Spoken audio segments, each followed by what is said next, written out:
Hello students, I'm Sukhvinder from Department of Economics, GGDST College Haryana Hoshiarpur. Last lecture ਦੇ ਵਿੱਚ ਅਸੀਂ ਕੀਤਾ ਸੀ large scale farming ਦੇ advantages. ਇਸ ਲੈਕਚਰ ਦੇ ਵਿੱਚ ਅਸੀਂ ਕਰਾਂਗੇ ਲਾਰਜ ਸਕੇਲ ਫਾਰਮਿੰਗ ਦੇ ਡਿਸਐਡਵਾਂਟੇਜਸ ਤੇ ਸਮਾਲ ਸਕੇਲ ਫਾਰਮਿੰਗ ਦੇ ਐਡਵਾਂਟੇਜ ਤੇ ਡਿਸਐਡਵਾਂਟੇਜ ਦੋਨੋਂ ਹੀ, ਮਤਲਬ ਸਮਾਲ ਸਕੇਲ ਫਾਰਮਿੰਗ ਅਸੀਂ ਕੰਪਲੀਟ ਕਰਾਂਗੇ ਤੇ ਲਾਰਜ ਸਕੇਲ ਫਾਰਮਿੰਗ ਦੇ ਡਿਸਐਡਵਾਂਟੇਜਸ। ਲਾਰਜ ਸਕੇਲ ਫਾਰਮਿੰਗ ਜਿਹਦੇ ਵਿੱਚ ਬਹੁਤ ਜ਼ਿਆਦਾ ਕੈਪੀਟਲ ਇਨਵੋਲਵ ਹੁੰਦੀ ਹੈ, ਬਹੁਤ ਜ਼ਿਆਦਾ ਲੈਂਡ ਜਿਹੜੀ ਹੈ ਹੁੰਦੀ ਆ, ਬਹੁਤ ਜ਼ਿਆਦਾ ਲੇਬਰ ਫੋਰਸ ਹੁੰਦੀ ਹੈ, ਡਿਵੀਜ਼ਨ ਆਫ ਲੇਬਰ ਦੀਆਂ ਜਿਹੜੀਆਂ ਬੈਨੀਫਿਟ ਆ ਉਹ ਮਿਲਦੇ ਹੁੰਦੇ ਆ। ਉਸ ਤੋਂ ਬਾਅਦ ਜਿਹੜੀ ਬਾਰਗੇਨਿੰਗ ਪਾਵਰ ਆ ਉਹ ਤੁਹਾਡੀ ਵੱਧ ਜਾਂਦੀ ਆ, ਔਰ ਇਹਦੇ ਵਿੱਚ ਲੇਬਰ ਕੋਸਟ ਜਿਹੜੀ ਆ ਉਹ ਘੱਟ ਜਾਂਦੀ ਆ, ਐਂਡ ਉਸ ਤੋਂ ਬਾਅਦ ਇਕੋਨਮੀਜ਼ ਆਫ ਸਕਿੱਲ ਜਿਹੜੀਆਂ ਉਹ ਮਿਲਦੀਆਂ। ਪਰ ਹੁਣ ਅਸੀਂ ਕਰਾਂਗੇ ਇਹਦੇ ਡਿਸਐਡਵਾਂਟੇਜਸ। ਸਭ ਤੋਂ ਪਹਿਲਾਂ ਡਿਸਐਡਵਾਂਟੇਜ ਹੈਗਾ no split of work into the standard units. Agriculture sector ਦੇ ਵਿੱਚ ਕੰਮ ਜਿਹੜਾ according to season, according to weather ਹੁੰਦਾ। ਇਸ ਤਰ੍ਹਾਂ ਨਹੀਂ ਹੈ ਕਿ ਜਿਹੜੀਆਂ ਤੁਹਾਡੀਆਂ ਸਟੈਂਡਰਡ ਯੂਨਿਟਸ ਆ ਇਹਦੇ ਅਕੋਰਡਿੰਗ ਅਸੀਂ ਕੰਮ ਕਰ ਸਕਦੇ। ਇਹਦੇ ਵਿੱਚ ਇਸ ਤਰ੍ਹਾਂ ਨਹੀਂ ਤੁਸੀਂ ਡਿਵਾਈਡ ਕਰ ਸਕਦੇ। ਜਿਹੜਾ ਬੰਦਾ ਕੱਲ੍ਹ ਹੋਰ ਕੰਮ ਕਰਦਾ ਸੀ, ਅੱਜ ਬਾਰਿਸ਼ ਹੋ ਗਈ ਅਤੇ ਕੱਲ੍ਹ ਉਹ ਹੋਰ ਕੰਮ ਕਰੂਗਾ, ਉਹਨੂੰ ਹੋਰ ਕੰਮ 'ਤੇ ਲਗਾਉਣਾ ਪਏਗਾ, ਕਿਉਂਕਿ ਪੂਰੀ ਨੇਚਰ ਹੀ ਜਿਹੜੀ ਕੰਮ ਦੀ ਉਹ ਚੇਂਜ ਹੋ ਜਾਏਗੀ ਸੀਜ਼ਨ ਦੇ ਅਕੋਰਡਿੰਗ, ਵੈਦਰ ਦੇ ਅਕੋਰਡਿੰਗ। ਇਸ ਲਈ ਇੱਕ ਇਹ ਪ੍ਰੋਬਲਮ ਹੈ ਇਹਦੀ। ਦੂਸਰੀ ਲੇਬਰ ਡਿਸਪਲੇਸਮੈਂਟ, ਕਿ ਅਸੀਂ ਲੇਬਰ ਨੂੰ ਰਿਪਲੇਸ ਕਰ ਦਿੰਦੇ ਆ ਮੋਡਰਨ ਟੈਕਨੋਲੋਜੀ ਦੇ ਨਾਲ। ਪਰ ਸਾਡੇ ਵਰਗੀਆਂ ਕੰਟਰੀਜ਼ ਜਿੱਥੇ ਪਾਪੂਲੇਸ਼ਨ ਬਹੁਤ ਜ਼ਿਆਦਾ ਹੋਵੇ, ਓਵਰ ਪਾਪੂਲੇਟਡ ਕੰਟਰੀਜ਼ ਆ, ਔਰ ਇਹਨਾਂ ਕੇਸਿਸ ਦੇ ਵਿੱਚ, ਇਹਨਾਂ ਕੰਟਰੀਜ਼ ਦੇ ਵਿੱਚ ਲੇਬਰ ਨੂੰ ਰਿਪਲੇਸ ਕਰਨਾ ਕੋਈ ਬਹੁਤਾ ਫਾਇਦੇਮੰਦ ਨਹੀਂ ਹੈ। ਸਾਡੇ ਅਨਇੰਪਲਾਇਮੈਂਟ ਦੀ ਪ੍ਰੋਬਲਮ ਆ ਜਾਂਦੀ ਹੈ, ਸਾਡੇ ਅੰਡਰ ਇੰਪਲਾਇਮੈਂਟ ਦੀ ਪ੍ਰੋਬਲਮ ਆ ਜਾਂਦੀ ਹੈ। ਨੋ personal contact between the farmers and workers. Farmer ਅਤੇ ਵਰਕਰਸ ਦੇ ਵਿੱਚ ਪਰਸਨਲ ਕੋਂਟੈਕਟ ਕੋਈ ਰਹਿੰਦਾ ਹੀ ਨਹੀਂ ਹੈ, ਕਿਉਂਕਿ ਲਾਰਜ ਸਕੇਲ 'ਤੇ ਕੰਮ ਹੁੰਦਾ। ਤੁਸੀਂ ਕਿਸੇ ਹੋਰ ਨੂੰ ਆਨਸਰ ਦੇ ਰਹੇ ਹੋ, ਡਾਇਰੈਕਟ ਫਾਰਮਰ ਨੂੰ ਨਹੀਂ ਦੇ ਰਹੇ। Loss of time and energy, ਕਿ ਤੁਹਾਡੀ ਟਰੈਵਲਿੰਗ ਦੇ ਵਿੱਚ, ਇੱਕ ਥਾਂ ਤੋਂ ਦੂਸਰੀ ਥਾਂ 'ਤੇ ਜਾਣ ਦੇ ਵਿੱਚ, ਟਰਾਂਸਪੋਰਟਿੰਗ ਟੂਲਸ ਦੇ ਵਿੱਚ, ਇਹਨਾਂ ਦੇ ਵਿੱਚ ਸਾਡੀ ਬਹੁਤ ਸਾਰੀ ਐਨਰਜੀ ਅਤੇ ਬਹੁਤ ਸਾਰਾ ਟਾਈਮ ਜਿਹੜਾ ਉਹ ਵੇਸਟ ਹੋ ਜਾਂਦਾ। ਐਂਡ ਪਰਸਨਲ ਅਟੈਂਸ਼ਨ ਨਹੀਂ ਫਾਰਮਰ ਦੇ ਪਾਉਂਦਾ। ਉਹ ਅੱਗੇ ਆਪਣੇ ਸੁਪਰਵਾਈਜ਼ਰ ਰੱਖਦਾ ਹੈ, ਅੱਗੇ ਆਪਣੇ ਮੈਨੇਜਰ ਰੱਖਦਾ ਹੈ ਜਿਹੜੇ ਉਹਨੂੰ ਸੁਪਰਵਾਈਜ਼ ਕਰਦੇ ਨੇ ਫਾਰਮ ਨੂੰ, ਅਤੇ ਪਰਸਨਲ ਅਟੈਂਸ਼ਨ ਜਿਹੜੀ ਫਾਰਮਰ ਉਹ ਨਹੀਂ ਦੇ ਪਾਉਂਦਾ। ਨੈਕਸਟ ਸੀਗਾ ਸਾਡਾ small scale farming. Small scale farming refers to that in ਵਿਚ size of holding is small. Comparison ਦੇ ਵਿੱਚ ਅਸੀਂ ਲਾਰਜ ਸਕੇਲ ਨਾਲ ਕਰੀਏ ਤਾਂ ਇੱਥੇ ਸਾਈਜ਼ ਸਮੋਲ ਹੋਏਗਾ, ਪ੍ਰੋਡਕਸ਼ਨ ਵੀ ਘੱਟ ਹੋਏਗੀ, ਕੈਪੀਟਲ ਵੀ ਘੱਟ ਇਨਵੋਲਵ ਹੋਏਗੀ। India, Bangladesh, Pakistan, Burma, Indonesia ਜਿਹੜੀਆਂ ਆਮ ਕਰਕੇ ਅੰਡਰ ਡਿਵੈਲਪ ਕੰਟਰੀਜ਼ ਹੈਗੀਆਂ, ਉੱਥੇ ਆਮ ਕਰਕੇ ਸਮੋਲ ਸਕੇਲ ਜਿਹੜੀ ਫਾਰਮਿੰਗ ਆ ਉਹ ਹੀ ਪਾਈ ਜਾਂਦੀ ਹੈ। ਸਮੋਲ ਸਕੇਲ ਫਾਰਮਿੰਗ ਦੇ ਕੀ ਬੈਨੀਫਿਟਸ ਆ? ਸਭ ਤੋਂ ਪਹਿਲਾਂ ਤਾਂ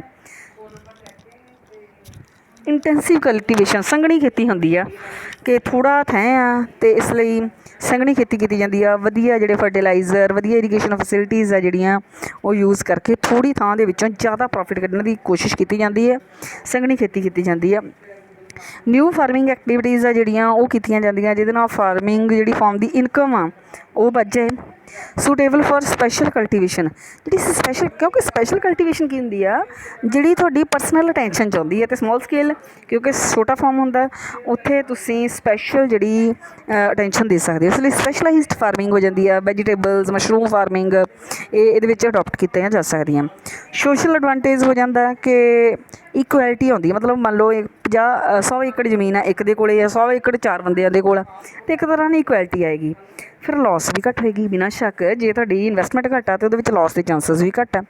ਅਤੇ ਇੰਡੀਆ ਵਰਗੀਆਂ ਕੰਟਰੀਜ਼ ਜਿੱਥੇ ਹੈਰੀਡੇਟਰੀ ਸਿਸਟਮ ਚੱਲਦਾ ਹੋਵੇ, ਜਿੱਥੇ ਜਿਹੜੀ ਡਿਵੀਜ਼ਨ ਅੱਗੇ ਪਾਪੂਲੇਸ਼ਨ ਜ਼ਿਆਦਾ ਹੋਵੇ ਅਤੇ ਡਿਵੀਜ਼ਨ ਆਫ ਲੈਂਡ ਦਾ ਜਿਹੜਾ ਕੰਸੈਪਟ ਚੱਲਦਾ ਹੋਵੇ, ਉੱਥੇ ਤਾਂ ਸਮੋਲ ਸਕੇਲ ਹੀ ਹੁੰਦੀ ਹੈ। ਅਤੇ ਇਹਨਾਂ ਦੇਸ਼ਾਂ ਦੇ ਵਿੱਚ ਇਹਨਾਂ ਦੀ ਕਾਫੀ ਜ਼ਿਆਦਾ ਇੰਪੋਰਟੈਂਸ ਆ ਸਮੋਲ ਸਕੇਲ ਫਾਰਮਿੰਗ ਦੀ। ਹੁਣ ਆਉਂਦਾ ਸਮੋਲ ਸਕੇਲ ਫਾਰਮਿੰਗ ਦੇ ਡਿਸਐਡਵਾਂਟੇਜਸ ਕਿਹੜੇ ਆ? ਮੈਨੇਜੀਰੀਅਲ ਡਿਸਇਕੋਨਮੀਜ਼ ਸਭ ਤੋਂ ਪਹਿਲਾਂ ਆਉਂਦੀ ਹੈ, ਕਿ ਜਦੋਂ ਤੁਸੀਂ ਲਾਰਜ ਸਕੇਲ 'ਤੇ ਕੰਮ ਕਰਦੇ ਹੋ, ਤੁਸੀਂ ਮੈਨੇਜਰ ਅਪੋਇੰਟ ਕਰਦੇ ਹੋ, ਸੇਲਸ ਮੈਨੇਜਰ, ਪ੍ਰੋਡਕਸ਼ਨ ਮੈਨੇਜਰ, ਹੈ ਨਾ, ਅਤੇ ਉਹ ਐਕਸਪਰਟ ਹੁੰਦੀ ਆਪਣੀ ਆਪਣੀ ਫੀਲਡ ਦੇ ਵਿੱਚ। ਤੁਹਾਡੀ ਇਨਕਮ ਜ਼ਿਆਦਾ ਹੁੰਦੀ, ਤੁਹਾਡੀ ਆਊਟਪੁੱਟ ਜ਼ਿਆਦਾ ਆਉਂਦੀ ਹੈ। ਪਰ ਜਦੋਂ ਹੁਣ ਤੁਸੀਂ ਸਮੋਲ ਸਕੇਲ ਦੇ ਤੁਸੀਂ ਅਲੱਗ ਅਲੱਗ ਮੈਨੇਜਰ ਤਾਂ ਅਡੋਪਟ ਕਰ ਨਹੀਂ ਪਾਉਂਦੇ। ਇਸ ਲਈ ਮੈਨੇਜੀਰੀਅਲ ਜਿਹੜੀਆਂ ਡਿਸਇਕੋਨਮੀਜ਼ ਤੁਹਾਨੂੰ ਮਿਲਦੀਆਂ।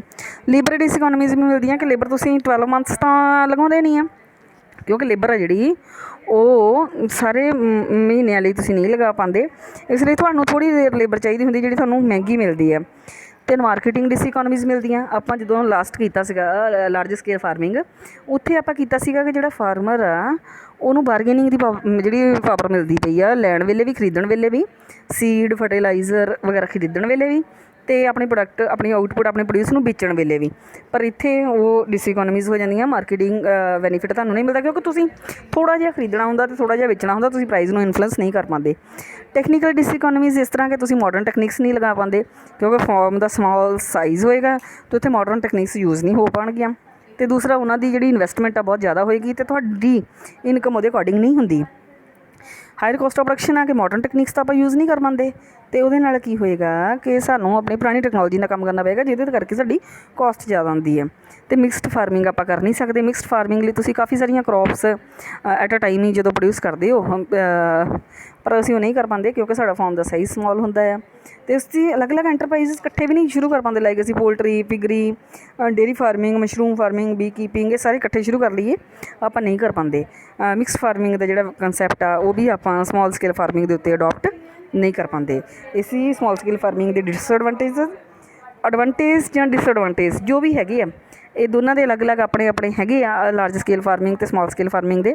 ਪਰ ਜਿੱਥੇ ਸਾਡੇ ਕੋਲ ਹੁਣ ਸਮਾਲ ਸਕੇਲ ਹੀ ਹੋਵੇ, ਉੱਥੇ ਤੁਸੀਂ ਲਾਰਜ ਸਕੇਲ ਦਾ ਤਾਂ ਨਹੀਂ, ਤੁਸੀਂ ਆਪਣੇ ਸਮਾਲ ਸਕੇਲ ਦੇ ਵਿੱਚ ਮੈਕਸੀਮਮ ਕਰਨ ਦੀ ਕੋਸ਼ਿਸ਼ ਕਰੋਗੇ। ਅਤੇ ਸਮਾਲ ਸਕੇਲ ਦੇ ਵਿੱਚ ਸਭ ਤੋਂ ਵੱਡੀ ਗੱਲ ਤਾਂ ਇਹ ਤੁਸੀਂ ਉਹਦੇ ਵਿੱਚ ਸਪੈਸ਼ਲਾਈਜੇਸ਼ਨ ਕਰ ਸਕਦੇ ਆ, ਅਤੇ ਪੋਸੀਬਲ ਆ ਕਿਉਂਕਿ ਉਹਦੇ ਵਿੱਚ ਤੁਸੀਂ ਪਰਸਨਲ ਅਟੈਂਸ਼ਨ ਜਿਹੜੀ ਆ ਉਹ ਦੇ ਪਾਓਗੇ।